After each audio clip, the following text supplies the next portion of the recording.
There is no oil in this desert, only dead wood.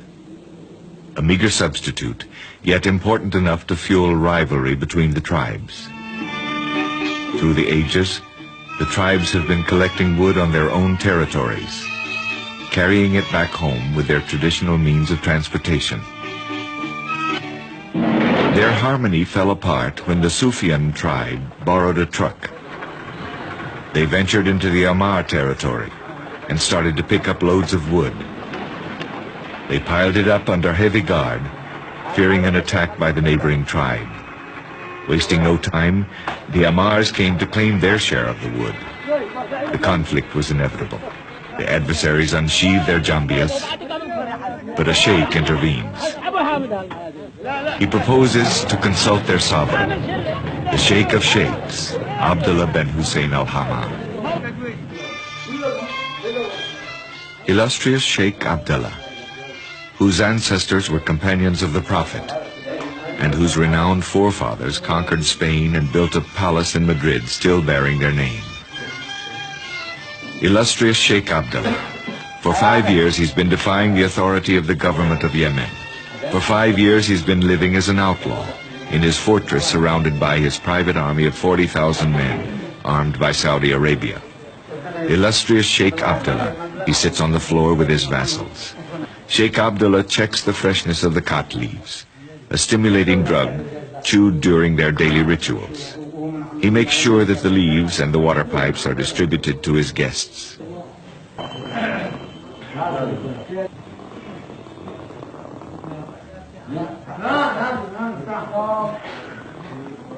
The Sufyans want justice to be done regarding the 2 killings committed by the Amar who stole the wood piled along the road.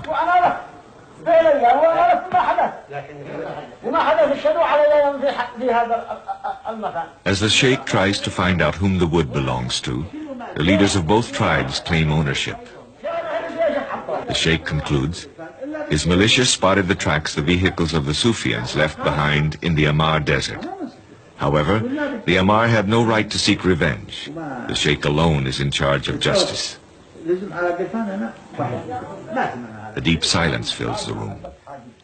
Everybody, under the influence, stares at the sheikh, trying to guess the sentence. Sheikh Abdullah hands over his judgment in an airmail envelope. A judgment worthy of King Solomon.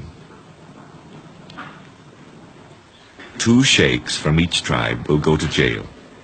They will be locked up in the same cell until they come to an agreement. The decision is irreversible. The shackle on their feet, the prisoners are locked up in one of the wells of the citadel. Every day, members of both tribes come to encourage the sheikhs to settle their dispute.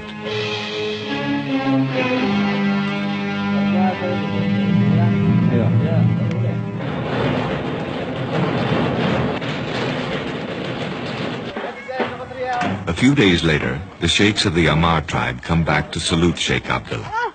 They tell him that the prisoners have settled their dispute. They ask him to set the prisoners free and to accompany them to the mountains to meet with the Sufyans. Sheikh Abdullah accepts, to the great joy of his vassals.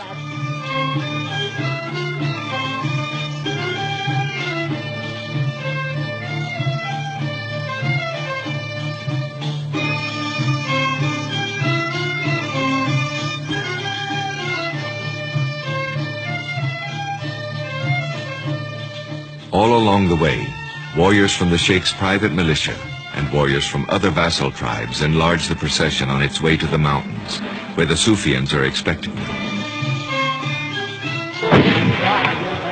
On the mountain, the Sufyans welcome Sheikh Abdullah and the Amars, showing off their shooting skill.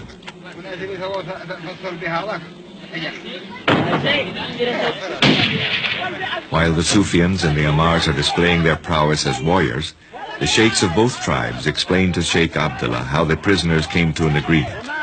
Some Amars accuse the almighty sheikh of sowing discord between his vassal tribes by lending a truck to their adversaries. They even threaten not to accept his arbitration anymore and to call upon the help of the government, a move that would be a serious blow to the sheikh. The sheikh reacts swiftly and decides to repossess the truck he loaned. From now on, They will have to collect the wood with their camels, the way they've been doing it for several millennia.